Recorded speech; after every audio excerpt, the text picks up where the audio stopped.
sommes dans la série Voir Christ tel qu'il est. Et nous avons vu la semaine dernière, nous sommes arrêtés pour faire le point, une analogie avec la roue de la bicyclette avec notre vie chrétienne. Et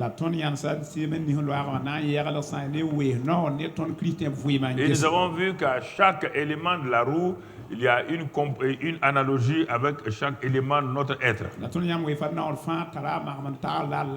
à cause de cela, nous avons béni, nous louons et nous rendons grâce à Dieu notre Père. Alors, nous allons continuer toujours dans ce sens-là. Et ce matin, nous allons nous arrêter pour voir la puissance de la résurrection. On a vu la résurrection, nous voyons la puissance de la résurrection. La compréhension de ce que Dieu dit nous amène loin. Premier élément, il y a la puissance de la croix. Nous avons vu cela il y a quelques semaines. La puissance de la croix, elle correspond à quoi dans ma vie? En quoi la croix est-elle puissante et en quoi consiste-t-elle? À quel élément de ma vie ça consiste? Il faut bien écouter les choses, il faut les faire repasser. Que la croix a manifesté la puissance de Dieu. Et c'est pourquoi Paul dit aux Corinthiens, les Grecs disent c'est une folie. Les Romains disent c'est une rébellion. Les Juifs disent c'est un scandale. Il dit mais la croix est une puissance de Dieu pour quiconque croit. Et on a vu en quoi. Qu'est-ce que la croix, l'œuvre de la croix a fait réellement? Je répète ça pour que vous compreniez. Il y a des choses que toi et moi nous ne pouvons pas faire. Et que Dieu l'a déjà réalisé, nous devons accepter cela comme des faits. Premièrement, la croix a réconcilié le ciel et la terre, c'est-à-dire Dieu et les hommes. On a vu cela largement. Donc la croix a réconcilié le ciel et la terre. On l'a vu depuis 2 ou 3 semaines, on a reparlé de cela. Donc la croix, si l'œuvre de la croix n'était pas puissante, la terre et le ciel étaient séparés après la chute d'Adam. Les hommes sont venus sur la terre. Les Abraham, les Moïse. Ils ont tout fait pour réconcilier Dieu avec les hommes. Impossible. Il a fallu attendre la venue de Jésus. Et quand il est venu, il a réconcilié la terre et le ciel et la terre. Il a réconcilié Dieu le Père avec les hommes déchus sur la terre. Deuxième élément, nous avons vu que les Juifs étaient un peuple excellent. Et à cause de cela, ils rejetaient les païens, les Grecs. Quiconque dépend de la race des Juifs était vraiment un païen. Et les Juifs ne voulaient rien à faire avec les païens. Et nous avons vu la puissance de la croix. Cette puissance de la croix qui a pu réconcilier le ciel et la terre. Sur la terre maintenant. Elle est partie prendre la main des Juifs, la main des païens, comme il est écrit dans la Bible, et il y avait un mur de séparation entre ces deux peuples-là. Et la croix a fait la réconciliation entre les Juifs et les Grecs en faisant d'eux un seul peuple. Regardez ça, frères et sœurs. Alors, si déjà à ce niveau-là, si le ciel et la terre ont été réconciliés par l'œuvre de la croix. Les Juifs et les païens ont été réconciliés par l'œuvre de la croix. Et depuis que je t'enseigne ça il y a 2-3 semaines, jusqu'à présent, tu es en train de lutter pour te réconcilier avec les gens. Je ne sais pas s'il y a de l'espoir pour toi. Honnêtement, je ne sais pas s'il y a de l'espoir. Si Papa bon Dieu n'a pas hésité, lui qui est saint, quand Jésus a tendu sa main, il a pris la main de Père. Il dit, Père, c'est pour ce but que je suis venu sur la terre, afin de réconcilier les hommes avec toi. Si le Dieu est saint, le Dieu qui avait raison, le Dieu qui est pur, le Dieu qui est juste, le Dieu qui est vrai, a accepté par la croix de se réconcilier avec la terre. Et il a amené les Juifs à se réconcilier avec les païens. Et toi, tu es assis ici. Toi, tu regardes à la télévision. Tu regardes sur Internet dans le monde entier. Je te pose la question. Est-ce qu'il y a de l'espoir pour toi? Dès que tu n'as pas pu franchir ce niveau-là, ce n'est pas la peine. Être chrétien n'a aucun sens. Aucun sens.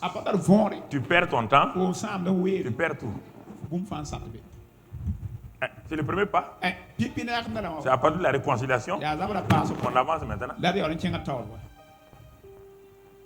C'est à partir de la réconciliation qu'on avance.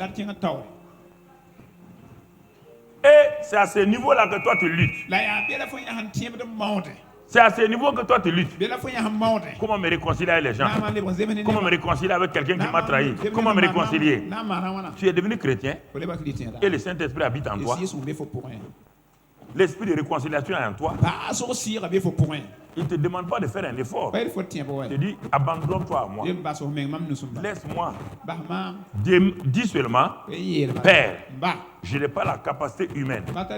Mais par l'œuvre de la croix, la puissance de la croix, j'accepte que cette puissance qui a pu réconcilier le Père et nous, les Juifs et les païens, moi j'accepte que cette personne-là, qui semble être mon ennemi ou mon adversaire, je décide aujourd'hui qu'il y a une réconciliation. Ça ne te coûtera rien que ton orgueil. La seule chose que ça va te coûter, c'est ton orgueil. Laisse le reste maintenant. Quand tu te réconcilies, le Dieu dit laisse le reste à moi. C'est pas à toi de choisir. Il sait ce qu'il va faire. Il sait ce qu'il va faire. Ça, c'est un élément de la croix. La croix, le péché, le vieil homme. Les gens ont inventé des religions pour purifier l'homme. Pour enlever du cœur de l'homme la condamnation, le péché, la conscience du péché. Aucune religion n'a pu faire ça.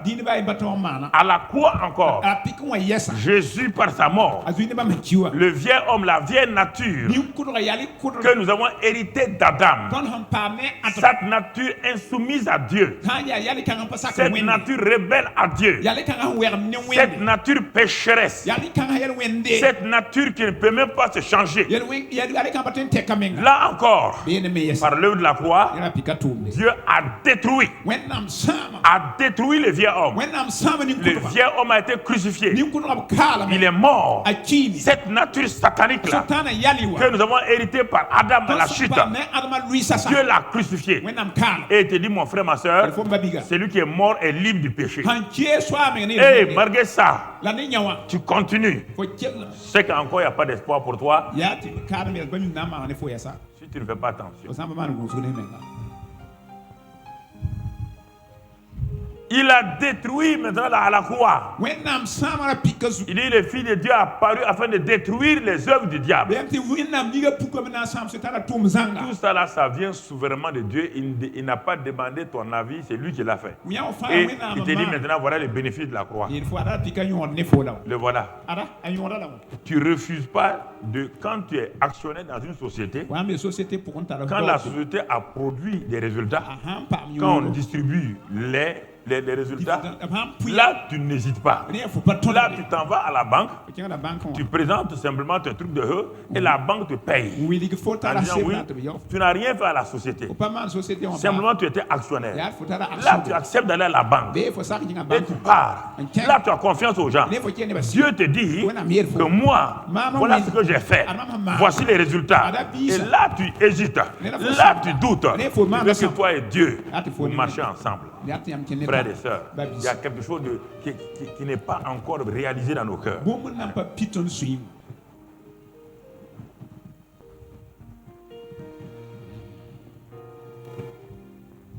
Est-ce que nous comprenons?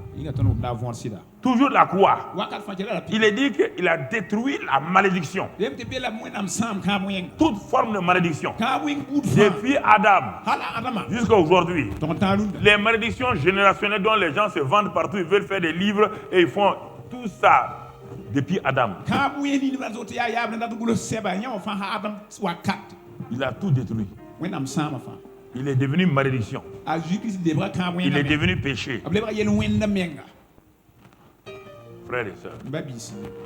Il dit par la croix. Maintenant, il a rapidement, il a paralysé Satan lui-même. Il l'a dépouillé et l'a livré en spectacle. Il a continué l'œuvre de la croix dans le séjour des morts. Là, il l'a poursuivi. Il l'a poursuivi. C'est lui qui détenait la clé de la mort et du séjour des morts.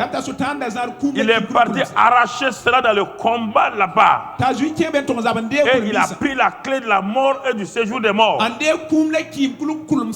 ne sais pas qu'est-ce qui reste entre les mains de Satan si ce n'est pas la ruse. Rien ne reste dans la main de Satan que si ce n'est que la ruse. Il n'a aucune puissance. Il n'a rien. Il n'y a que la ruse. C'est ça qu'on te dit, il est rusé. Cherchant à tromper les gens. Il n'a aucune puissance. La clé de la puissance a été ôtée. Mon ami, ça c'est la croix et l'ensevelissement. Remarque, tu es en train de lutter. Tu n'as pas compris ça. Toi, tu renverses la chose. Tu dis, je vais prier et jeûner. Tu n'as pas accepté ce que Jésus a fait. Tu vas prier et jeûner sur la barre pour faire quoi? Pour chercher quoi? Tu es en train de chercher quoi? Tu veux faire ton propre salut? Tu veux inventer ton salut en priant, jeûnant, en refusant l'œuvre de la croix. Tu deviens insensé. Tu renverses les choses. Tu renverses les choses. Alors mon frère, ma soeur, ce que nous avons vu pendant ces quelques semaines, et on s'est arrêté le dimanche pour parler de la roue de la vie du chrétien. C'était pour vous permettre de souffler un peu. Le dimanche, là, c'était pour vous permettre de souffler. Pour qu'on n'aille pas en grande vitesse, c'était pour te permettre de réviser et qu'on continue aujourd'hui. Aujourd'hui, on voit donc la puissance de la résurrection.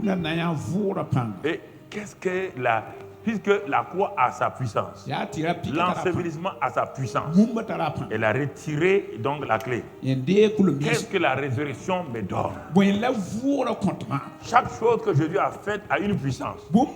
Et ça correspond à un élément de ma vie. Maintenant, qu'est-ce que la puissance de la résurrection va me donner? D'abord, voyons qu'est-ce que la résurrection elle-même. Mon frère, ma soeur, depuis que la terre a été créée, la seule et vraie résurrection, écoute-moi très bien, depuis que le monde est monde, il y a beaucoup de gens que nous avons dit ressusciter. Mais je vais te dire une chose, la seule et vraie résurrection, c'est celle de Jésus. Attendez, il faut que vous compreniez ça. Parce que la Bible, dans le langage là, il y a un langage, nos langages là qui déforment la Bible.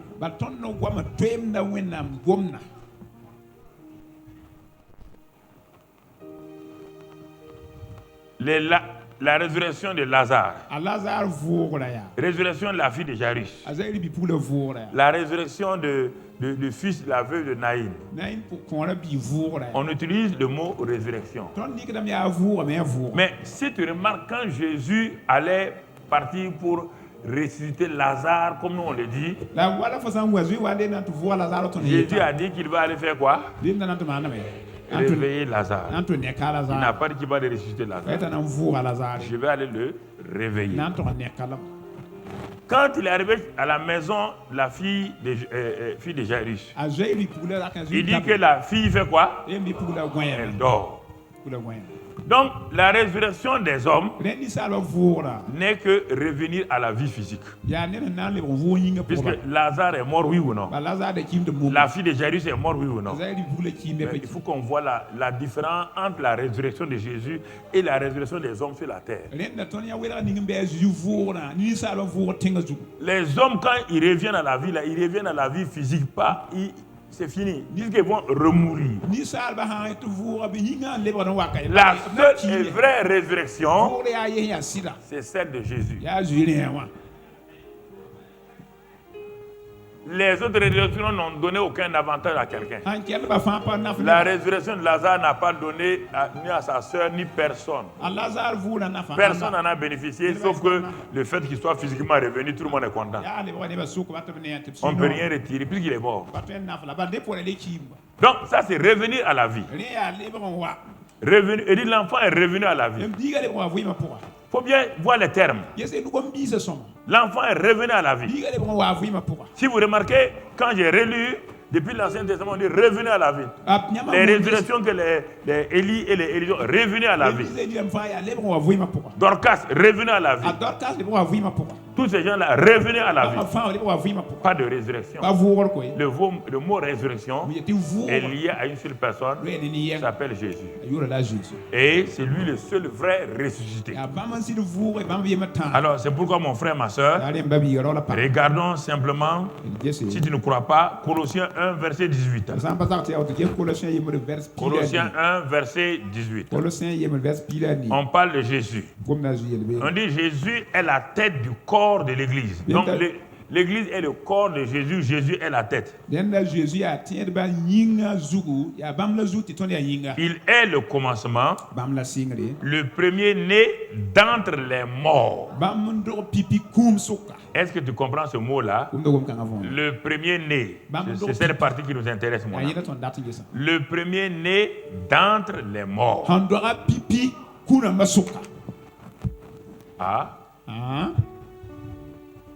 Tous sont morts, sont privés de la gloire de Dieu. On n'a pas dit le premier ressuscité, le premier qui est né. Tous les hommes étaient morts spirituellement. Jésus est devenu péché pour s'identifier aux morts spirituels. On te dit maintenant, quand il est ressuscité, sa résurrection s'appelle le premier-né d'entre les morts. Pas le premier ressuscité, hein? Le premier qui est né, qui a pu naître de la mort spirituelle pour devenir un être vivant. Et regarde la suite. Regarde pour que tu comprennes. Le premier né dans les morts, afin d'être en tout le premier. Afin d'être en tout le premier. Alors, si la résurrection de Jésus est différente de celle des autres, en quoi est-elle différente? Romains 6, verset 9. Romains Romains 6, verset 9. Sachant que Christ ressuscité des morts ne meurt plus. Et la mort n'a plus de pouvoir sur lui. La mort a-t-elle eu le pouvoir sur Lazare, oui ou non? La mort a-t-elle eu le pouvoir sur la fille de Jairus, oui ou non? On te dit ici que la résurrection de Jésus, le premier né d'entre les morts, ne meurt plus et la mort n'a pas de pouvoir sur lui. Écoutez très bien.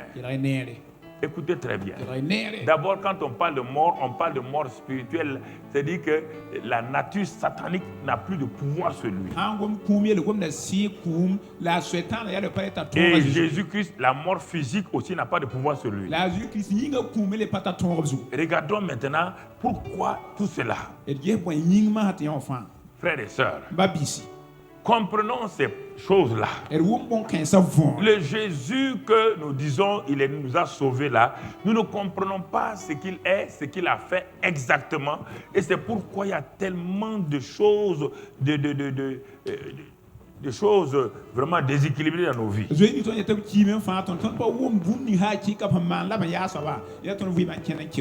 Acte 1, verset, Apocalypse 1, verset 17 et 18. Le premier d'entre les morts là, celui sur qui la mort n'a plus le pouvoir là. Pourquoi? Pourquoi?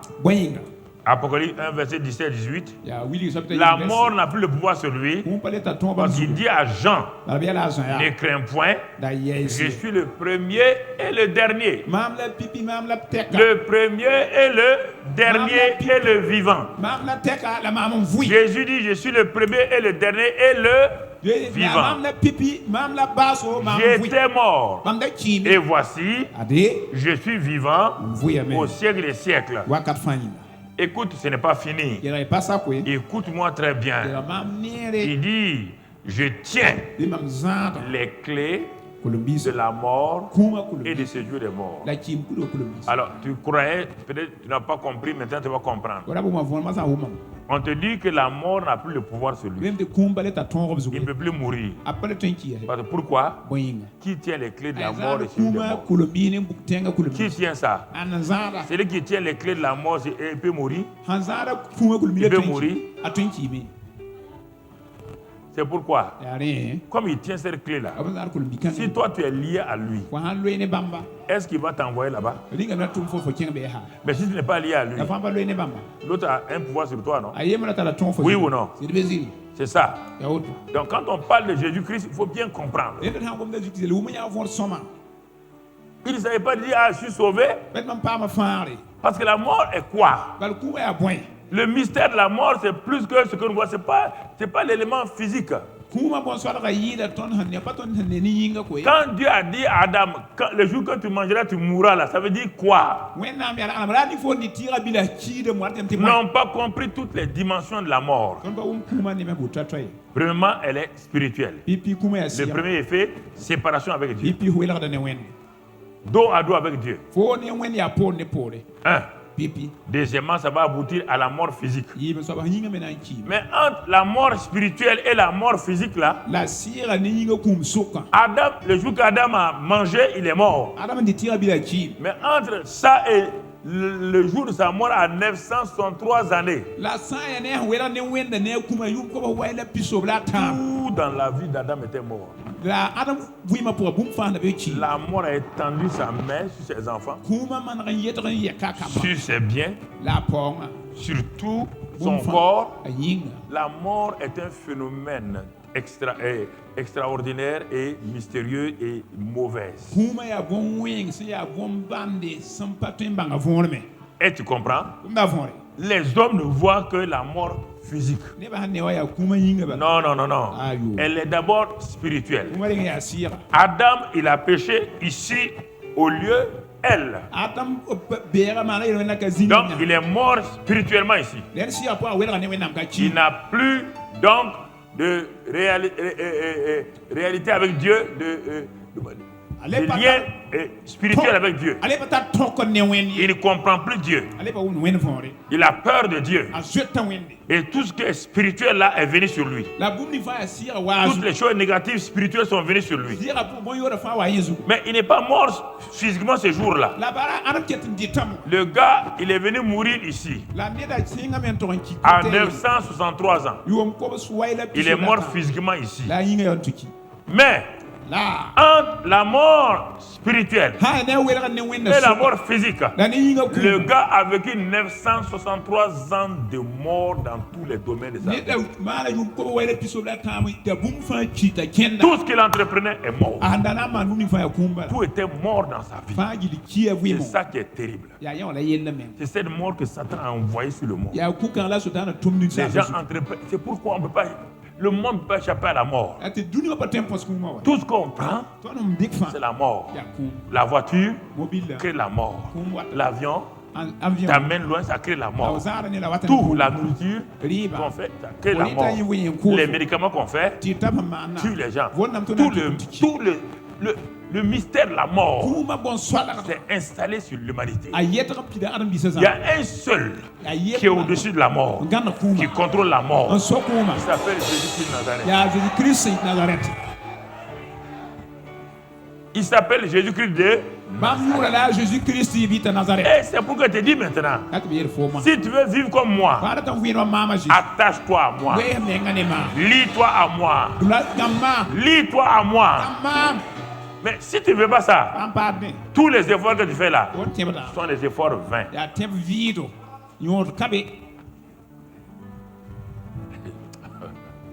Oh Dieu, donne-nous de comprendre cela.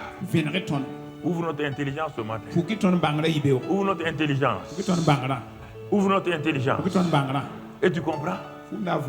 Alors, quand l'apôtre Paul, cet homme-là, s'est converti, il a commencé à comprendre au fur et à mesure les choses. Il a compris d'abord la croix. Et même il a compris un peu la résurrection. Mais au fur et à mesure qu'il partait, que sa relation avec le Saint-Esprit se développait, il parle de résurrection dans Romains, dans Corinthiens, dans Galates. Mais maintenant, il arrive dans Philippiens. Le gars change complètement. Il y a quelque chose, il est insatisfait. Le gars qui a les dons, qui connaît, qui vit le fruit de l'esprit, qui a les ministères, le voilà, une insatisfaction s'installe en lui. Il sait ce qu'est la croix. Il comprend la résurrection. Dans 1 Corinthiens 15, puisqu'il a dit que si Christ n'est pas ressuscité, c'est fini pour nous, nos messages sont faux. Est-ce que vous voyez l'importance de la résurrection? Si Christ n'est pas ressuscité, la croix n'a pas de valeur. L'ensevelissement n'a pas de valeur. Donc, ce qui donne la valeur à la croix et à l'ensevelissement, c'est la résurrection de qui? Si tu ne crois pas à la résurrection de Christ, mon ami, c'est fini pour toi. Si, écoute-moi, c'est la résurrection de Christ qui est la preuve que ce qu'il a fait la croix, l'ensevelissement, que Dieu a accepté, que toi tu es sauvé, c'est ça en ce moment-là, c'est ça qui te libère. C'est pourquoi Paul a prêché, il a enseigné. Et à un moment donné, le Saint-Esprit dit, va t'enfermer. Je vais te révéler quelque chose. Parce que vous les hommes, vous satisfaisez des choses secondaires. Il y a plusieurs niveaux de révélation et de connaissance. Le premier niveau, les petits enfants disent, dans 1 Jean 2, les petits enfants disent, nos péchés sont pardonnés. Ça dans 1 Jean. Les petits enfants, nos péchés sont pardonnés. Quand je vais mourir, je vais aller au ciel. Ensuite, les jeunes gens, et ils disent, nous avons vaincu Satan. Ça se trouve dans 1 Jean là. Nous avons vaincu Satan. Nous avons la victoire. Piétinons la tête de Satan. Tout ça c'est bien. Mais les pères, quand ils arrivent à un niveau, ils ne s'intéressent plus au péché, ils ne s'intéressent plus à Satan. Ce n'est pas des faits. Non, Satan n'est pas un fait, ni le péché. Ce qui est un fait là, c'est la résurrection. C'est là où Paul est arrivé. Il est arrivé à cette dimension. Lui qui se contentait, lui qui voyait des grandes choses, il a vu beaucoup de choses. Brusquement, il lance un cri. Et ce cri-là, on le trouve dans Philippiens 3, à partir du verset 8. Philippiens 3, verset 8. Il lance ce cri-là. Et mon frère, ma soeur, regardons ce cri-là. Il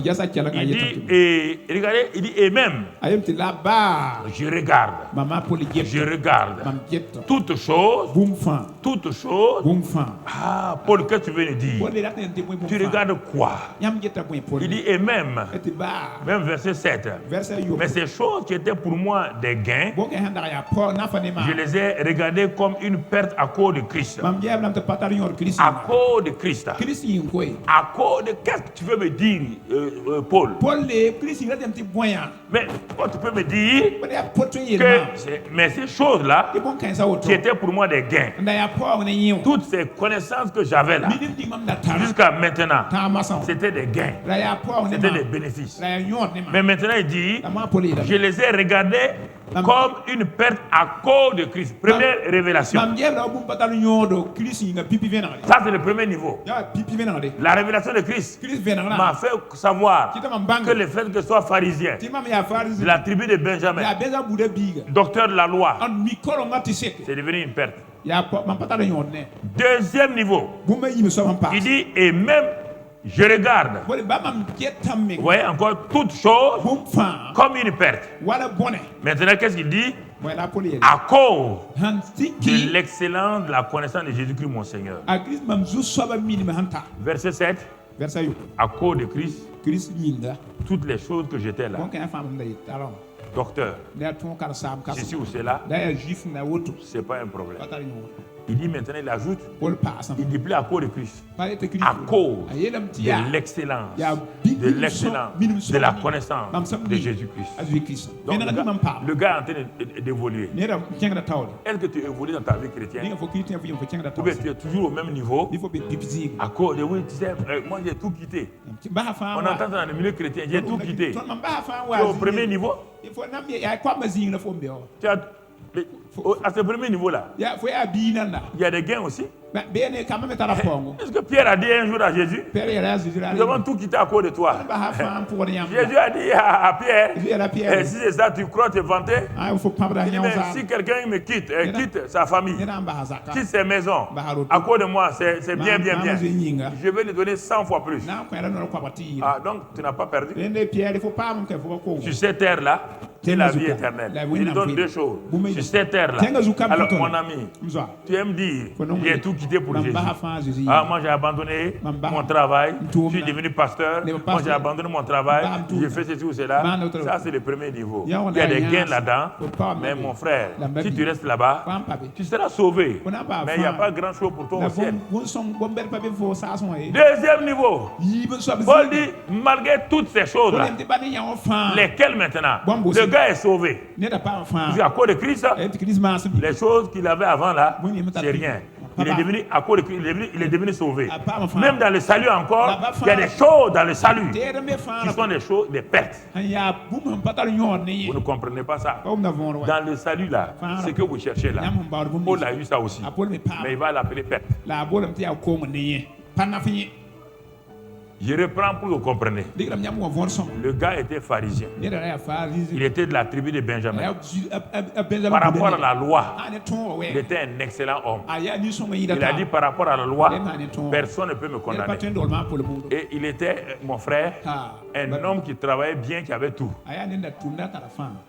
Donc il était bien, il était connu de tout le monde, respecté de tout le monde.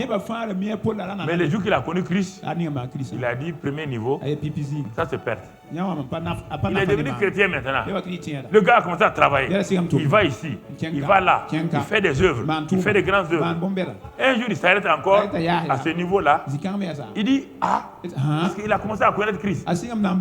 C'est-à-dire la connaissance de Christ est allée dans un niveau excellent. Dès que cette connaissance est devenue excellente, il a trouvé que même les choses dans le christianisme qu'il a eu là, c'est une perte sèche. La croissance spirituelle dans la vie chrétienne, c'est ça. À quel niveau tu es? Les petits choses matérielles que tu as là. Même quand tu perds ça, on te change un peu de poste, on t'enlève un peu d'argent dans ton salaire. C'est fini, tu es découragé. Le gars avait tout. Il a d'abord à cause de Christ, il a laissé. Maintenant, il avait Christ. Il gagne des choses. Il a un grand ministère. Il a des dons. Il a tout. Mais quand il a développé sa connaissance du Saint-Esprit et que la connaissance de Christ est devenue excellente, il a trouvé que c'est une perte. Tout ce qu'il connaissait était une perte. Ah bon? Paul, quand tu as des visions, c'est une perte. Quand tu charges les démons là, il dit c'est une perte. C'est pas toi qui as libéré la fille il dit mais c'est une perte. C'est une perte. Par rapport à quoi? À l'excellence de la connaissance de Jésus-Christ.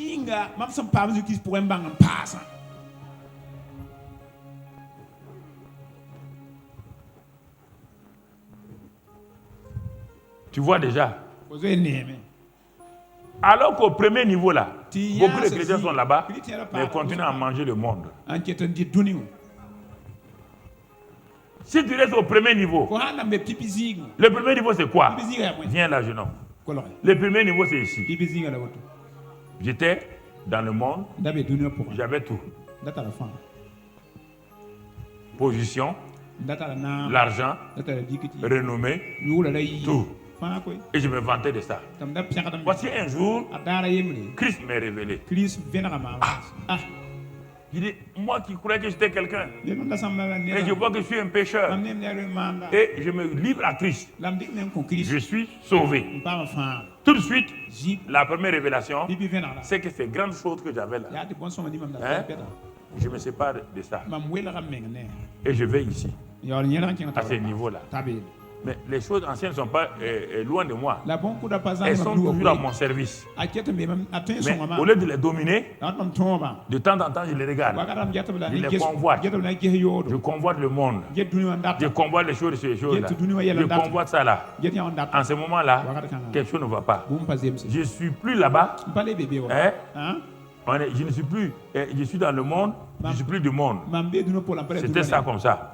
Mais comme je ne me suis pas séparé totalement, dans ma pensée, les choses de ce monde-là vont continuer à me dominer. Paul a expérimenté ça. Mais ici maintenant, quand Paul a expérimenté la séparation avec le monde, c'est pourquoi il a dit que quand on est mort à la croix, on est mort aussi au monde. Paul a expérimenté la mort au monde. Ça veut dire qu'il a donné le dos au monde. Il a trouvé que les choses qui sont dans le monde là, qui sont les bonnes choses là, c'est devenu une perte pour lui. Premier niveau. Il développe maintenant sa connaissance de Christ. Il développe sa connaissance de Christ. Viens là mon ami. Ouais, sa vie a un autre coloris. Sa vie a un autre coloris. Oui, ça c'est le monde qui est bien tout autour. Maintenant ici, il a un autre élément de aspect de sa vie. Il a développé sa communion avec le Saint-Esprit. Il a commencé à connaître Christ. À connaître Christ. Mais les choses qu'il a reçues ici quand il a été sauvé là, il a été rempli du Saint-Esprit là, les dons spirituels, les bénédictions, la prospérité, qui étaient pour lui des gains. Quand il a connu Christ, mieux encore, il a dit ça là même, c'est une perte encore. Non, ne bouge pas. Tu comprends? Le gars est en train de progresser. Mais Paul, qu'est-ce que tu cherches? Tu cherches quoi? Contente-toi de ça. Tu étais ici déjà. Tu n'étais pas satisfait. Tu as cultivé. Tu es arrivé à ce niveau-là. Et l'excellence de la connaissance. Il dit non, vous ne savez pas. Plus on connaît, plus on veut avancer pour aller. Plus on veut, mon frère. Et la suite du verset, reste là, ne bouge pas. Ne bougez pas. Ne bougez pas, frère. Et qu'est-ce qu'il dit après? Il dit même, je regarde toutes choses comme une perte à cause de l'excellence de la connaissance de Jésus-Christ, mon Seigneur, pour lequel j'ai renoncé à tout. Voyez bien? J'ai renoncé à tout où? J'ai renoncé à tout ici. Quand j'étais là, j'ai renoncé à tout. J'ai renoncé à tout. Mais quand je suis venu à ce niveau-là, j'ai eu l'excellence de la connaissance. Il dit, et c'est à partir de là qu'il dit, et pour lequel j'ai renoncé à tout, et je les regarde comme la boue afin de gagner Christ. La connaissance de Christ. Le gars dit maintenant, ça ne me suffit pas. Je veux gagner qui? Christ. Il laisse cette étape-là de jeunes gens. Il progresse. Il progresse. Et quel est le terme qui suit? Et d'être trouvé en lui, non avec ma justice, mais celle qui vient de la loi, mais avec celle qui s'obtient par la foi en Christ. La justice qui vient de Dieu par la foi. Il dit pourquoi il y a tout ça. Maintenant, regarde encore. Le mot connaître là apparaît. Au verset 10, le mot connaître apparaît encore. Afin de connaître qui maintenant? Christ. On a dit la connaissance. Il veut connaître qui maintenant? Christ. Ah. Ah. Seigneur. Qu'est-ce qui se passe? Mais Christ il est où? Christ est ici.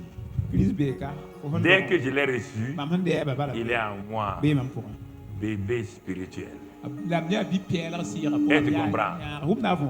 Plus je grandis et quand je donne le dos au monde, je suis mort au monde, ma croissance spirituelle commence à se manifester. Donc je suis en train de faire grandir Christ en...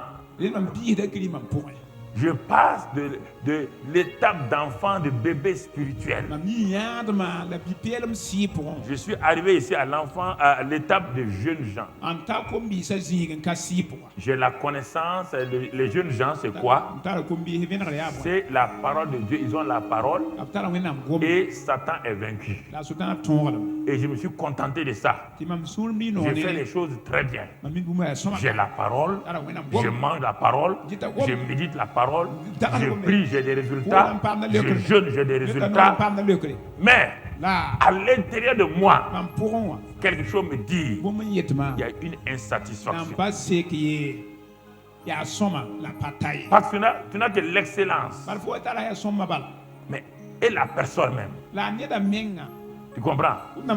À ce niveau-là, il vient d'entrer dans un mariage. Mais il n'est pas encore père. Il est un jeune gens. Ici, il est un enfant. Il dépend de tout. Il crie, il pleure, il ne connaît pas la vie chrétienne, il tombe, il se relève. Dieu dit, il n'y a pas de problème, tu es un enfant. Ici, les jeunes gens, il y a des choses que Dieu ne permet plus de faire parce que maintenant, il est jeune gens. Et il développe sa connaissance. Et à un moment donné, il a tout. Mais il sent en lui une insatisfaction, une faim d'aller plus loin. Tu comprends? C'est la même chose avec la vie naturelle. La petite fille qui est ici là, elle est séparée du sein de sa maman. Mais elle est ici là. Elle dépend de sa maman. Mais la jeune fille là, elle aime ses parents. Elle grandit. Elle vient ici. Elle grandit dans sa vie. Mais à un moment donné, bien qu'elle soit avec, elle aime ses parents là, il y a une soif en elle. Elle veut se marier. Elle veut avoir des enfants. C'est pas quelqu'un qui lui a appris ça. Le fait qu'elle a grandi, le fait qu'elle est devenue mûre, le désir d'être femme, le désir d'avoir des enfants vient en elle. Si tu développes ta communion avec Christ, la connaissance, à un moment donné, tu ne peux plus te satisfaire de l'étape de jeunes gens, du ministère de guérison, de délivrance. Non, il y a plus que ça. Tu veux te reproduire, tu veux aller de l'avant. Et c'est cette faim et cette soif-là, malgré le fait qu'ils aiment leurs parents, que les jeunes gens se marient et se séparent de leurs parents. Et c'est la même chose spirituellement. Cette connaissance que tu as acquise ici, l'excellence de la connaissance te donne d'avoir plus faim et soif. Et alors, tu viens à ce niveau-là. Tu arrives à ce niveau. Et à ce niveau, tu vas trouver, mon frère, viens là, viens, la différence. Toi là, viens. Ma fille, comme ça c'est la différence totalement différente. Mets-toi ici. Mets-toi là. Et qu'est-ce qu'elle dit? Il dit afin de connaître Christ et la puissance de ça. C'est pas fini? Maintenant, le gars, la dernière partie là, et la communion de quoi? Des souffrances. Mais est-ce qu'ici il aimait les souffrances? Est-ce qu'ici il aimait les souffrances? C'est pourquoi quand il y a souffrance ici, les gens sont en train de courir. Il n'y a pas de pasteur, il n'y a pas de prophète dans la région. Il n'y a pas de prophète. Il y a quoi? Il souffre beaucoup. Il souffre beaucoup. Vous vous êtes avec moi 20 ans, 25 ans, vous n'avez pas compris la vie chrétienne. Certains, vous êtes en train de courir, vous courez dans quoi? C'est-à-dire que vous n'avez aucune soif de Christ. Aucune soif. Aucune soif. Si vous n'avez pas soif déjà même pour arriver ici là, comment vous pouvez accepter les souffrances? Aujourd'hui le mot épreuve pour les chrétiens c'est Satan. La Bible dit que les épreuves c'est normal. Aujourd'hui les chrétiens du 21e siècle, épreuve veut dire Satan attaque. Et c'est le mot, fameux mot, attaque. Tous les jours vous êtes attaqués. Je ne comprends pas ce mot là. C'est-à-dire que vous avez inventé des mots. Je suis dépassé. Moi je suis pasteur. Je ne comprends pas ces mots. Où les avez sortis? C'est un prophète, c'est une attaque. C'est une attaque. C'est une attaque. Contre-attaque.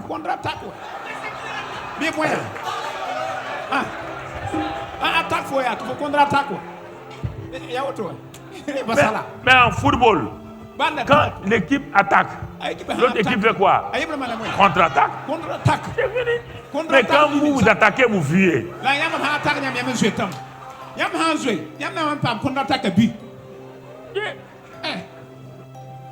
Ouais, frère. L'excellence de la connaissance. Ici, on ne parle pas du salut même. Même ici, déjà, la personne est sauvée. Elle est sauvée. Mais il n'y a rien. Il n'y a rien. Ici, sa vie spirituelle porte du fruit. Comprenez? Le fruit de l'esprit est là. Les dons sont là. Sa maturité est là. Il est jeune homme. La parole est là. Hein? Tout. Mais à un moment donné, Dieu dit, tu dois être un père. Maintenant, Dieu même crée en toi. Si Dieu ne mettait pas dans le cœur des jeunes filles et des garçons de se marier, aucun garçon ne se mariera. Ici, quand l'enfant est ici, l'enfant ne parle pas. La main ne comprend pas. Le seul moyen de l'enfant pour exprimer qu'il a faim et soif, c'est faire quoi? Pleurer. Tu comprends? Mais est-ce que c'est mauvais? Est-ce que la maman va frapper l'enfant parce qu'il pleure? Ici là, quand tu es ici là, tu fais des sottises. Papa bon Dieu ne te frappe pas. Écoute-moi. Il va t'apprendre. Tu ne connais pas. Ici, là, tu vas commencer à être à quatre pattes. Tu vas aller vouloir mettre ta main dans le feu. La maman est assise et te regarde. Il dit il faut la laisser. Quand tu mets la main, demain quand tu vois le feu, tu vas mettre la main. Tu es en train de développer quoi? Et c'est la maman qui t'a dit un jour te lever pour marcher. Un jour la maman te vient te trouver t'es quoi? Sur les pieds. Tu fais un premier pas, tu tombes. Mais est-ce que la maman va dire ne marche plus? Tu vas marcher. Mais quand tu arrives ici, jeunes gens là, tu remportes des médailles, non? Tu remportes une médaille d'or. Aux Jeux Olympiques. Tu es dans une équipe de football, meilleur attaquant. Ça c'est ici. Mais à un moment donné, ça va perdre du goût. Même les médailles qu'on te donne là, quand tu viens à la maison, tu les regardes. C'est quoi? Est-ce que la vie c'est ça? Avoir des médailles, avoir l'argent, avoir de l'or, avoir des titres, avoir ceci ou cela. Tu vas te rendre compte que le cumul de tout ça là, ça ne t'a pas apporté la vraie joie. Alors tu es en train de chercher. C'est ça la vie. Dans le spirituel, c'est la même chose. Tu es en train de chercher. Tu cherches qui? C'est Christ. Afin de connaître Christ et la puissance de sa résurrection et la communion de ses souffrances. Maintenant, il dit quoi? En devenant conforme à lui dans sa mort. Mais ici, on m'a dit que Jésus est mort, c'est pourquoi j'ai accepté. Oui, ça c'est le niveau de bébé spirituel. La mort de Christ ici est pour toi. Maintenant, ici, tu partis par sa mort, à sa souffrance. Pas pour sauver le monde. Non, pour le corps de Christ. Pour le corps de Christ. Il dit, pour le corps de Christ. Tu meurs à tes biens. Tu meurs à tout pour le corps de Christ. Les talents que tu as là, tu les utilises plus pour toi, tu les utilises pour les autres. Et tu comprends? Ici, là, tu comprends que rien ne t'appartient. Chez Christ, tout appartient à Christ. Tu as la révélation. Ah, mais tout ce qu'il m'a donné là, je ne comprenais pas. C'est maintenant que je comprends.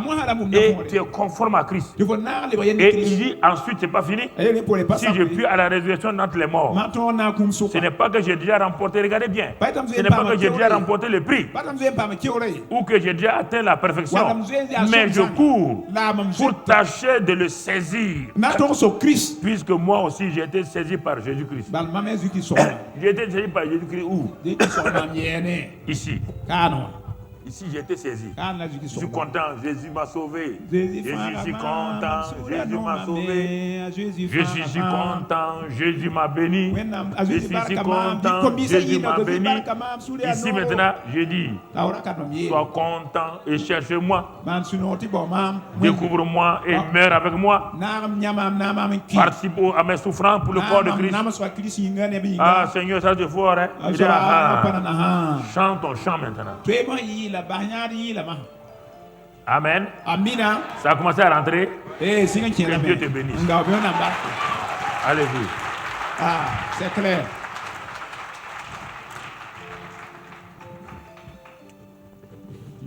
Bah, regardez. Toi-même, tu vois les 3 étapes là où tu es.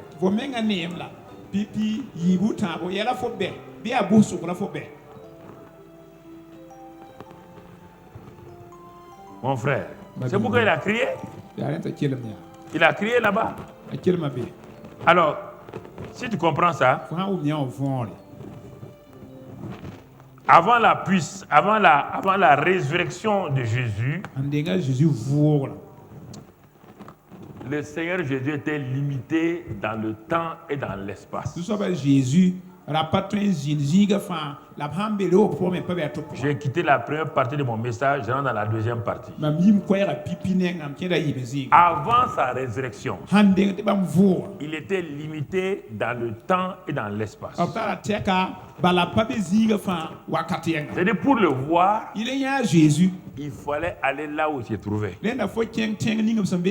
Pour l'entendre, il fallait être en face de lui. Et au bon moment, il était limité avant sa résurrection. C'est pourquoi les foules se déplaçaient à sa richesse. Les foules, parce que pour le toucher, il fallait qu'il soit là physiquement. Pour l'entendre, il fallait être à côté de lui. Pour le voir, il faut que tu ne sois pas loin. Ça, c'est Jésus limité avant la résurrection. Et tu ne peux pas avoir ce Jésus aujourd'hui, il n'est pas là. Alors, écoute pour mon message pour que tu ailles de l'avant. Ce Jésus n'est pas là aujourd'hui, tu ne peux pas le toucher, tu ne peux pas le voir des sens, tu ne peux rien faire.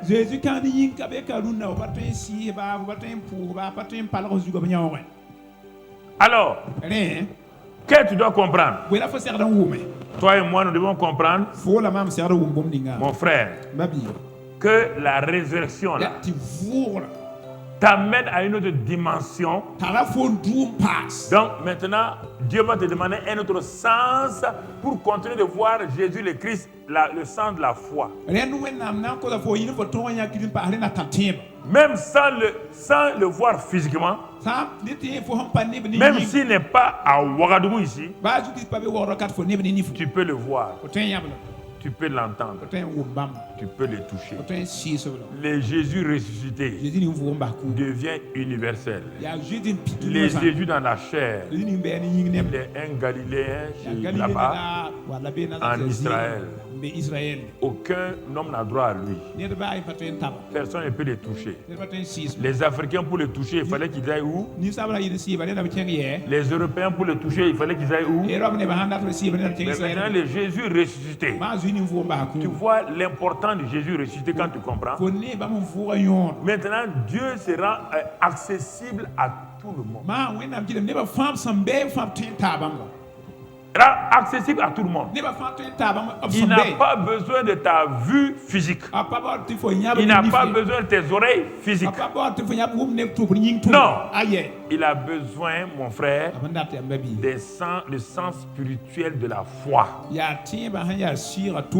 Par la foi, je le touche. Par la foi, je l'entends. Par la foi, je le vois. Par la foi, tout devient possible. Et mais si tu veux utiliser tes 5 sens, tu vas souffrir. C'est pourquoi Dieu lui-même encore, sachant que Christ est ressuscité, a donné la foi aux hommes gratuitement. C'est lui-même qui a donné la foi. C'est la foi qui te permettra maintenant, c'est la foi qui va illuminer tes yeux spirituels, tes oreilles spirituelles pour l'entendre, le voir.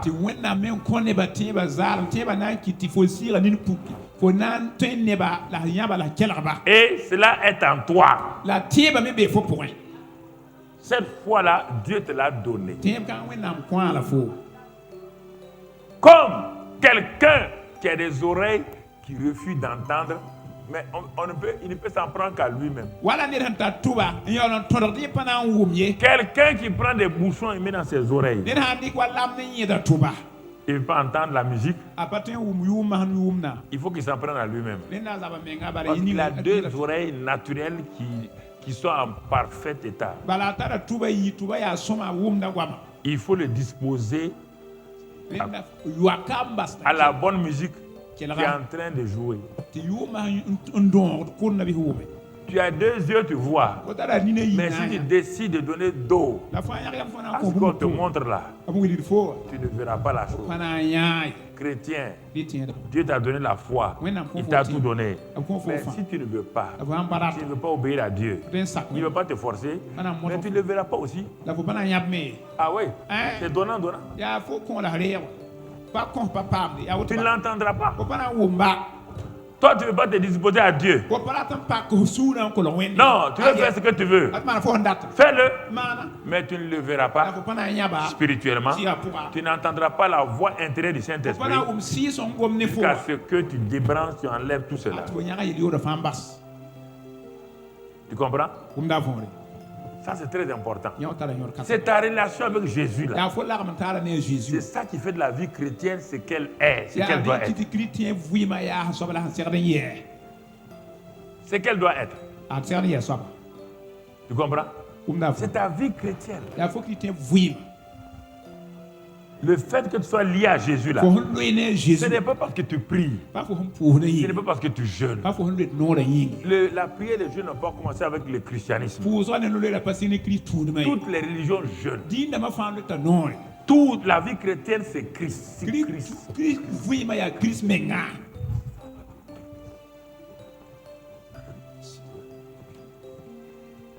Comme cette histoire d'une ânesse et d'un ânon. L'ânon que Jésus a dit d'aller chercher, ils l'ont cherché, ils l'ont emmené à Jésus. Quand l'ânon rentré à Jérusalem avec Jésus, les gens ont jeté leurs habits sur le sol. Qui a marché sur les habits? C'est comme si aujourd'hui on a mis un tapis rouge et mais qui marchait sur le tapis rouge? Quand on applaudissait Jésus, on applaudissait qui en même temps? Oui ou non? L'ânon l'a fait hi-ha. Il fait ça parce qu'il est avec qui? Jésus est parti. Quand Jésus est parti, l'ânon l'a dit un jour à sa copine, à une ânesse, il dit, depuis que Jésus, il dit, les gens ne m'applaudissent plus. Quand je pars dans les rues de Jérusalem, personne ne me salue. L'ânesse plus âgée l'a dit, est-ce qu'il y a Jésus sur toi? Si Jésus n'est pas sur toi, tu n'as pas de valeur.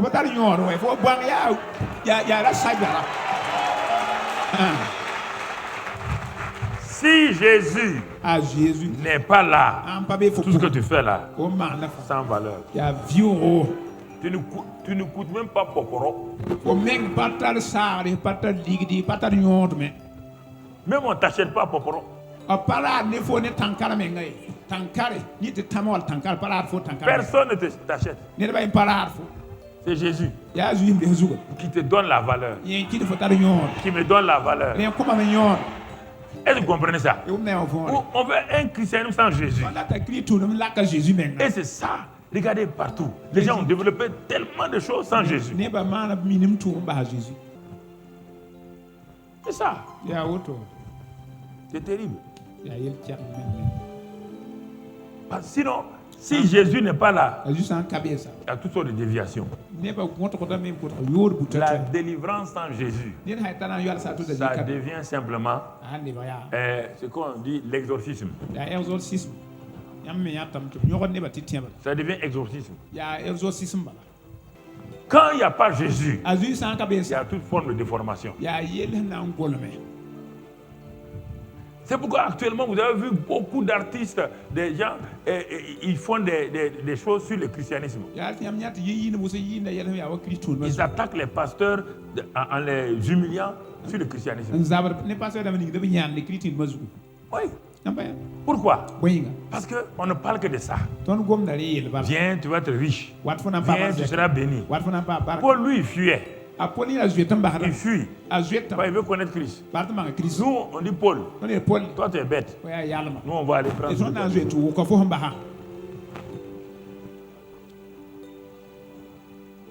J'insiste sur ça pour que tu comprennes. On est accroché aux choses secondaires. Voici un homme qui avait tout dans le monde, qui était positionné. Il a reconnu Christ. Je ne sais pas, il meurt au monde. Il développe sa relation. Il a une excellente connaissance de Christ. Maintenant, il dit non, je veux le connaître lui-même. Je veux le saisir. Parce qu'il m'a déjà saisi là-bas. C'est lui qui m'a saisi là-bas. Maintenant, moi, je veux le saisir. Maintenant, je veux communier à la puissance de sa résurrection, aux souffrances. Je veux le connaître, agir et je veux le saisir.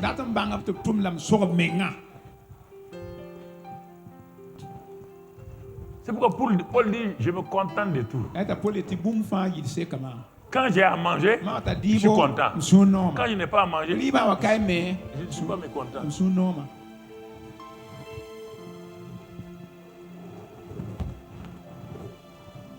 Jésus n'est pas venu faire un parti politique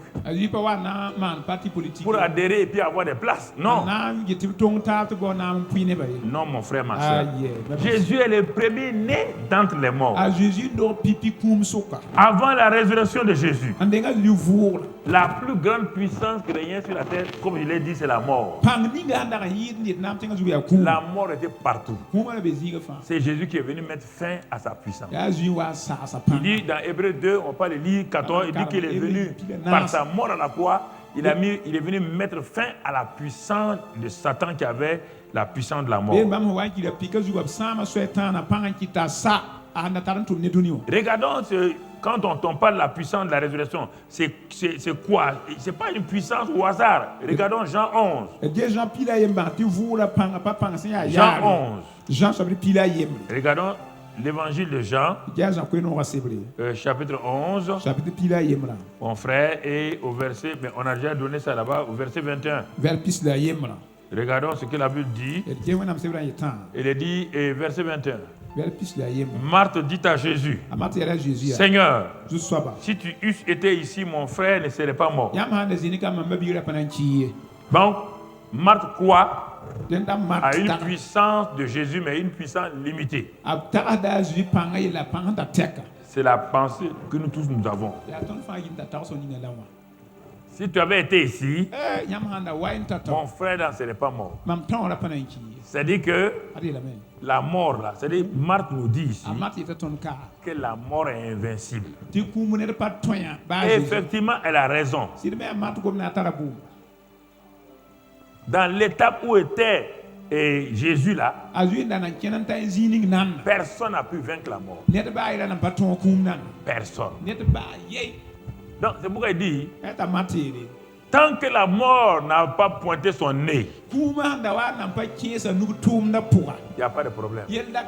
Maintenant que la mort est venue, Jésus, laisse tomber. On te comprend? Tu es beaucoup occupé. Tu n'as pas eu le temps. Mais c'est un peu tard. C'est ça qui va amener Jésus à pleurer là. C'est pas autre chose. Il regarde Marthe. Il la regarde. Il dit, ah bon? C'est ça que tu as, c'est le pensée que tu as de moi. Et regardons la suite, frère. Il dit, mais voilà ce qu'elle dit, mais maintenant même. Regardez quelle contradiction. Je sais que tout ce que tu demanderas à Dieu, Dieu te l'accordera. Qu'est-ce que tu veux, Marthe? Tu me dis que si j'avais été là avant que Lazare ne meure, il n'allait pas mourir. Donc, ça veut dire que tu m'as limité que la mort est plus forte que moi. C'est ça, non? Je suis arrivé en retard. Et en même temps, tu me dis, tout ce que tu vas demander à Dieu là, Dieu va t'accorder. Donc, Marthe, ça se rend compte, a séparé Jésus d'avec Dieu.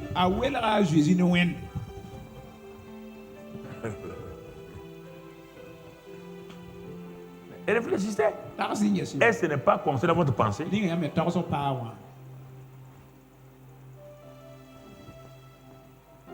Jésus, écoute. C'est la famille où je dors chaque fois à Bethanie. Chaque fois que je vais à Bethanie, je m'assois, je les enseigne moi-même. Devant la difficulté, c'est leur réaction comme ça. Regarde ta réaction devant les problèmes, devant les difficultés. Tu es chrétienne. Mais quand toi, tu te fâches contre ton mari, tu oublies que tu es chrétien. Tu prends simplement le couteau, tous les pneus de la voiture de ton mari là. Tu peux déchirer les pneus. Si ce n'est pas ça, tu brûles ses habits. Si ce n'est pas ça, tu ne lui parles plus. C'est la même réaction. Le Saint-Esprit qui est en toi là, il te regarde. Il dit, hein? Dans ma présence même, elle fait ça. Dans ma présence. Voilà sa réaction. C'est ça que Jésus est en train de vivre. Ce n'est pas des étrangers. À Bethanie, Jésus logeait chez Marthe, Marie et Lazare. Puisqu'elle a dit, ton ami Lazare est malade, ton ami. Et il a dit que Jésus aimait Marthe, Marie et son frère Lazare. Mais voilà la réaction des amis de Jésus. Voici nos réactions. Voici nos réactions. Quand ça ne va pas, on dirait que Jésus était un inconnu pour nous. On l'accuse de tout. Si tu avais été là, si tu demandes à Dieu, donc tu n'es pas Dieu. Demande à Dieu. Jésus regarde. Nous continuons. Jésus lui dit, ton frère ressuscitera. Ton frère ressuscitera. Jésus élève le ton un peu. Ton frère ressuscitera. Il n'a pas besoin de t'expliquer. Satan l'a tenté pour dire si tu es fils de Dieu, il n'a pas répondu à Satan. Il ne répond pas aussi à Marthe, il dit simplement ton frère ressuscitera. Ma présence ici là, c'est pour ressusciter ton frère.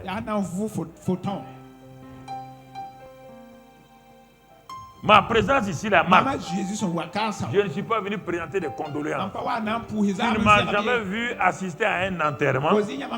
Tu ne m'as jamais vu aller faire des condoléances à quelqu'un. Depuis que je suis sur la terre, dit Jésus. Tu m'as déjà vu à un enterrement. Hein? Est-ce que la vie va à l'enterrement des morts? Tu m'as vu aller saluer une condolence quelque part. Ton frère ressuscitera. Mais c'est difficile. Quand les gens ont des problèmes, c'est quand tu veux parler, alors tu ne comprends pas. Tu comprends pas. Moi, mon mari, ma femme elle est comme ça. C'est pourquoi j'ai fait ça. Non. Mon mari est comme ça. C'est pourquoi j'ai fait ça. Il n'y a aucun argument. Ce que tu fais là, c'est ça qui va te détruire. Ce n'est pas ton mari. Ton mari fait des choses que tu dois faire la même chose. Ça, c'est important.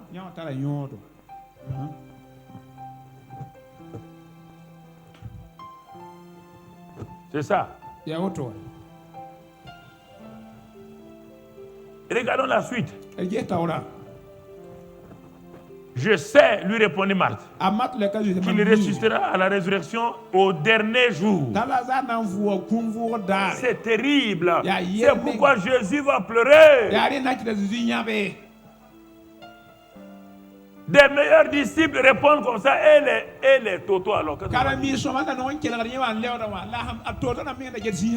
Les amis de Jésus répondent comme ça. Tu es venu en retard. Tu n'es pas Dieu. Maintenant, au dernier jour, le jour de la résurrection. Jésus dit, ah bon? Il y a un jour de la résurrection. Il y a un jour de la résurrection.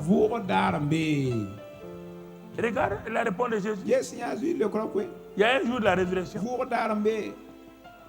Regarde la réponse de Jésus, le verset qui suit. Jésus lui dit, je suis là. Il n'y a pas de jour de résurrection. C'est moi le jour de la résurrection. C'est moi la résurrection. C'est moi la vie. Celui qui croit en moi vivra même quand. Ouais, vous ne répondez pas parce que c'est ça qui fait votre problème. C'est-à-dire vous n'arrivez pas à saisir la révélation de qui est Jésus. La preuve est là.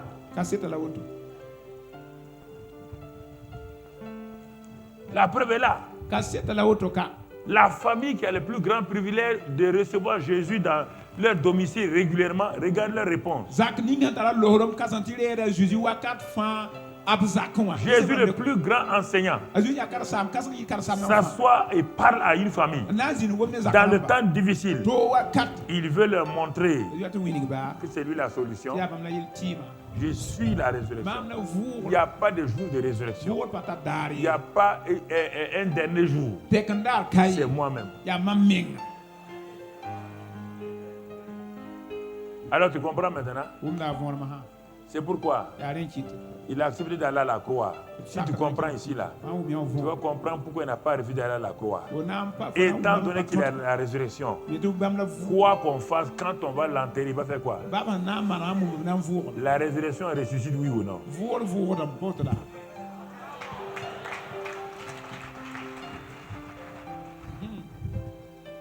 La vie, même si c'est une conjugaison répétitive. La vie. Est-ce que la vie va mourir? Est-ce que la résurrection peut rester dans le tombeau? Tellement il a dit je suis la résurrection, tout le monde devait savoir que ce gars, on n'a qu'à le déchiqueter, on n'a qu'à le tuer comment il va ressusciter. Et il te dit maintenant, écoute ce qu'il a dit après. C'est lui qui croit en moi. Ah, c'est difficile. Attendez, vous réagissez comme ça, vous allez réagir textuellement comme Marc. C'est lui qui croit en moi. Croire en moi ici, là, c'est quoi? Ici, là, c'est pas croire ici, là, c'est croire quoi? Qu'il est là, qu'il est là. Ok, très bien. Celui qui croit en moi, la preuve est qu'il ne mourra point. Et même s'il meurt, il ressuscitera. Jésus lui dit, crois-tu cela? Regarde la réponse de Marthe. La réponse de Marthe. Elle lui dit, oui Seigneur, je crois que tu es le Fils de Dieu.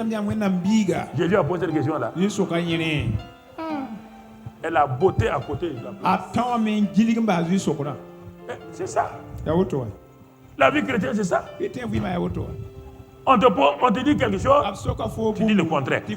Notre cerveau est tellement dans la logique, dans le raisonnement, qu'on n'ose pas croire ça. Nous avons une vie chrétienne mentale, psychique et émotive. On dit, oui, le christianisme a donné la civilisation au monde. Non. Le christianisme n'a jamais amené la civilisation. Le christianisme amène la vie. Pas la civilisation. Qu'est-ce que tu appelles civilisation? Qu'est-ce que tu appelles civilisation? Quelle civilisation?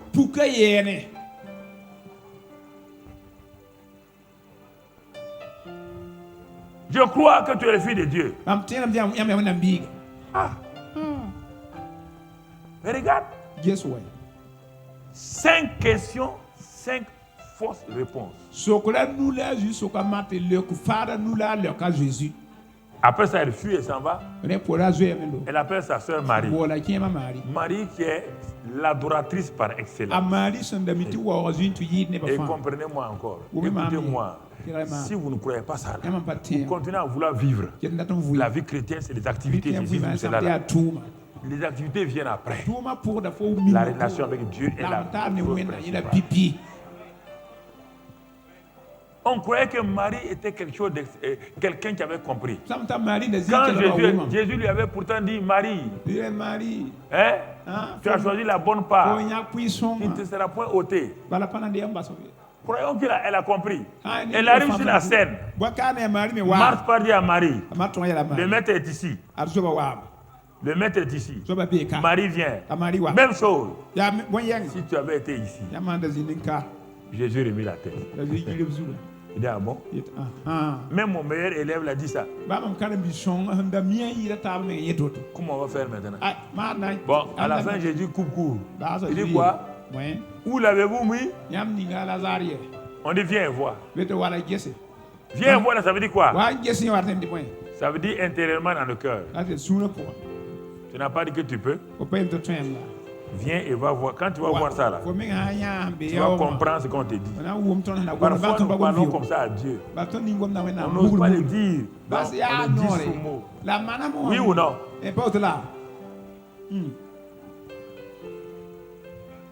Ils ont dit viens et voir.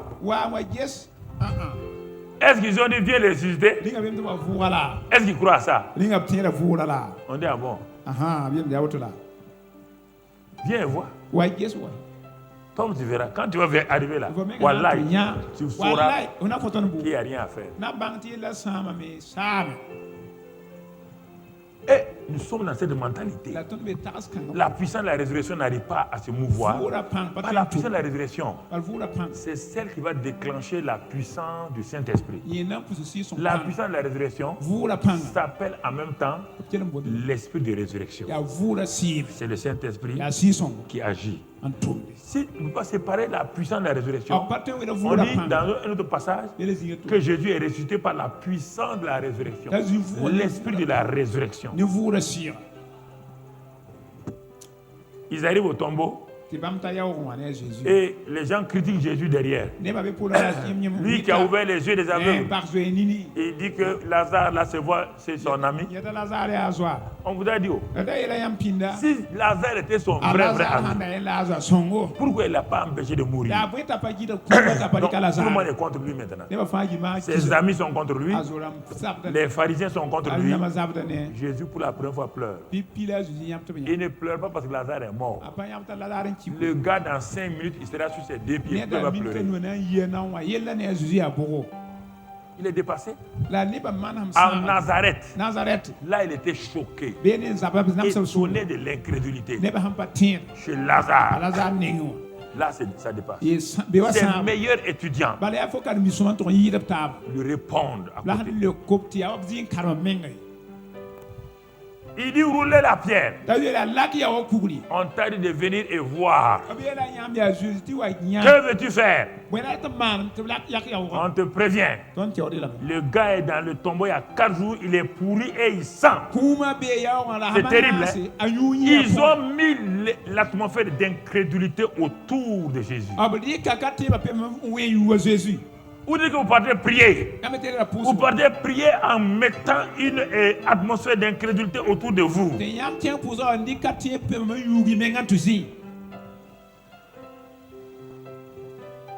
Comment vous allez marcher?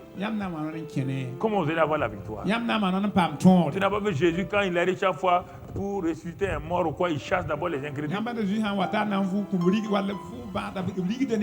L'atmosphère d'incrédulité est développée chez les croyants plus que la foi.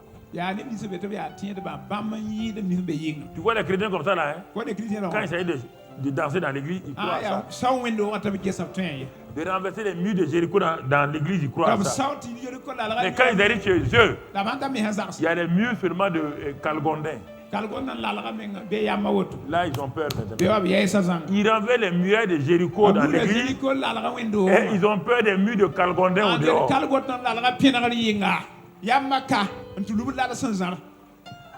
Ben, Dieu est en train de nous dépouiller. Il est en train de nous parler.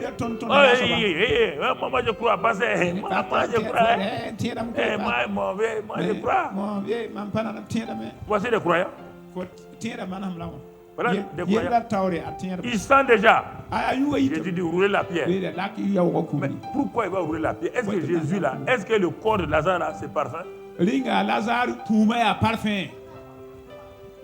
On vient te faire du bien. Mais malgré ça, pasteur, tu vois, tu vas payer pour ma maladie là. Mais il y a tel docteur qui a dit là que c'est pas possible. Bon, moi je ne peux plus. Va voir ton docteur. Non, c'est pas ça. C'est pas ça, pasteur. Faut pas te fâcher. Sinon, c'est la radio là-haut. Tu sais, maintenant, il y a ce qu'on appelle IRM là. C'est IRM. Hein? C'est ça qui a parlé. Mais IRM a montré ce que tu as. Mais est-ce que IRM te guérit? C'est scanner.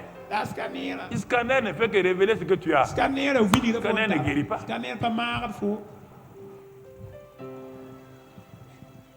Le jour que quelqu'un va trouver un médicament contre la mort, moi je suis son disciple. Pas inventer les machines seulement.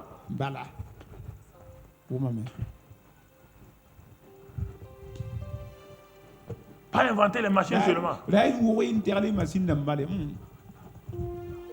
Faire découvrir les grandes découvertes. Quand on est dans l'histoire, les grandes découvertes. Les grandes découvertes ont changé le monde et ces grandes découvertes ont permis au monde d'avancer. Vous comprenez, il y a des choses que nous devons comprendre. Une découverte a pour rôle de changer la situation actuelle dont les équipements ou la technologie actuelle ne peut rien faire. Mais si une découverte, c'est pour simplement nous montrer un constat sans aider, la découverte qu'on fait.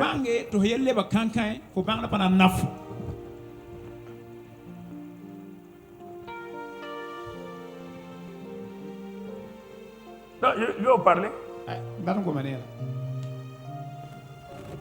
Voici un homme qui pouvait mourir tranquillement. On dit non, viens, on va faire radio. On fait radio, on fait scanner, on fait tout. On dit bon, vous avez un cancer au stade final. Bon, vous ne pouvez pas guérir. Vous venez de lui donner une peur bleue maintenant.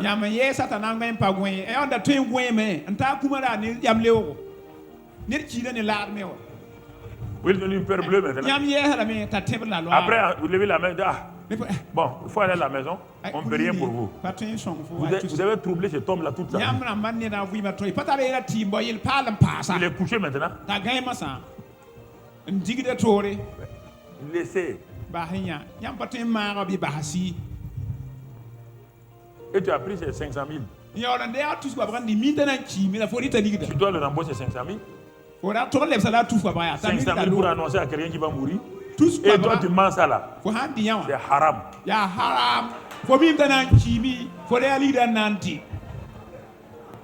500 000 pour annoncer à quelqu'un sa mort.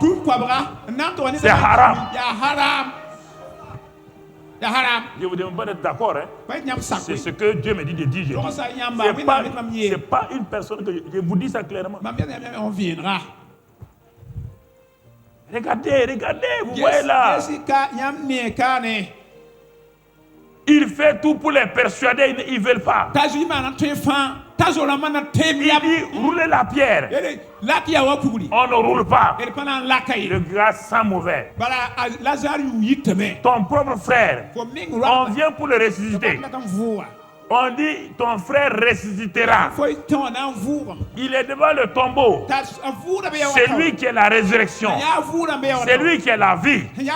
Il a la mort devant lui. Et ça veut dire qu'il est plus fort que la mort. Il veut te démontrer qu'il est plus fort que la mort. On dit de rouler la pierre. Il dit non. Il dit ok. Tant que la pierre ne sera pas roulée dans ta vie, écoute-moi, la mort s'est étendue sur tes affaires. Tu as pris la pierre de l'incrédulité, aller fermer ta vie, ta destinée et tout. Ton raisonnement, c'est ça la pierre. Ta logique, c'est ça la pierre. Ton incrédulité, c'est ça la pierre. Tu as mis ça, tu as cimenté, tu as scellé. Dieu te dit que lui, son rôle n'est pas d'enlever les incrédulités. Son rôle n'est pas d'enlever le raisonnement. Son rôle est de donner la vie à ce qui est mort. Toi, tu enlèves la pierre et moi, je fais mon travail. À la fin, ils ont enlevé la pierre. Écoute-moi, mon frère, ma soeur. La puissance de la résurrection était là. Le Saint-Esprit était là. Et le cadavre de Lazare était là. Écoutez-moi, frères et sœurs. Si vous comprenez ça, les situations les plus inextricables, vous allez vous arrêter avec assurance. Vous allez vous arrêter avec foi. C'est vrai que dans la logique, même les pierres tremblaient. Même les gens tremblaient. Ils sont derrière Jésus. Qu'est-ce qu'il va faire? Le mettre à ressusciter des morts fraîches. La fille de Jairus est morte fraîchement. L'autre femme est morte, mais un cadavre de 4 jours. On n'a jamais vu le maître faire cela. Même les disciples tremblaient. Quand il a ouvert, ils ont ouvert. Il a levé les yeux vers le Père. Il dit, Père, je te rends grâce. C'est ça la louange. Il a loué Dieu avant d'agir. Il n'a pas prié. Arrêtez la prière d'incrédulité. Si vous croyez louer d'abord Dieu, il dit, je te loue de ce que tu m'as toujours exaucé. Et tu m'exauces encore aujourd'hui. Il n'a pas dit, Seigneur, fais ça, fais ça. Non, non. La prière, c'est demander.